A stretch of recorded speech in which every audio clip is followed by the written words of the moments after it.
দেশের সবচেয়ে আধুনিক ও ব্যয়বহুল প্রকল্প ঢাকা মাওয়া এক্সপ্রেসওয়ে।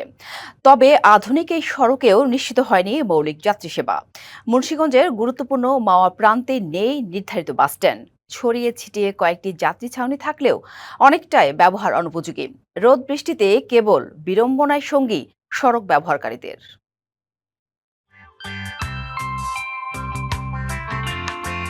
চকচকে সড়ক, ডিভাইডারে সবুজের মাঝে রঙিন ফুলের সমারোহ।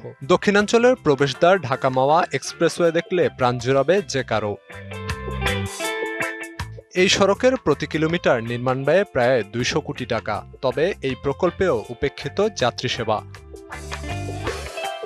মহাসড়কের গুরুত্বপূর্ণ পদ্মা সেতু পয়েন্টে নেই নির্ধারিত বাস স্ট্যান্ড। মাওয়া চত্বর থেকে ঝুঁকি নিয়ে যানবাহনে ওঠানামা করেন হাজার হাজার যাত্রী।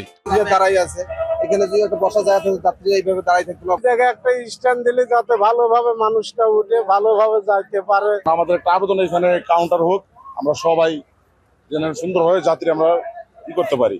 এক্সপ্রেসওয়ের কোথাও রাখা হয়নি বিশ্রামাগার কিংবা শৌচাগার। ১৩টি জায়গায় যাত্রী ছাউনি বসানো হলেও তার কোনো সুফল পাচ্ছে না কেউ। রোদ কিংবা বৃষ্টি কিছু থেকেই যাত্রীদের রক্ষা করতে পারছে না অপরিকল্পিতভাবে তৈরি এসব ছাউনি। বৃষ্টি হলে মানুষ কোন জায়গায় খারাইবো, কোন জায়গায় কি করবো, কিছুই নেই। একটা ওয়াশরুম হলে ভালো হয়, তারপরে একটা ছাউনি দিয়ে দিলে একটু ভালো হয়, একটা বাচ্চা পোচা নিয়ে বসা যায়। ২০২০ সালে এক্সপ্রেসওয়ে উদ্বোধন হলেও এখন পর্যন্ত চালু হয়নি কোনো পাম্প বা ফিলিং স্টেশন।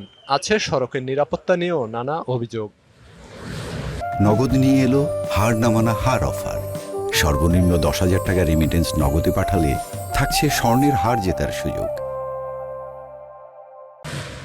যদিও নির্ধারিত ডিজাইনেই কাজ সম্পন্ন করা হয়েছে দাবি সড়ক ও জনপথ বিভাগের। আমাদের একটা ডিজাইন অনুযায়ী তো করা সবগুলো আর কি। আর ভবিষ্যতে করার পরিকল্পনা এখন আপাতত নেই। সরকারের পরিকল্পনা করবেন, তখন হয়তো করার একটা যেতে পারে আর কি। মহাসড়কটিতে যাত্রীদের জরুরি সেবা নিশ্চিতে দ্রুত ব্যবস্থা নেওয়া হবে, এমনটাই প্রত্যাশা সংশ্লিষ্টদের। DBC news desk.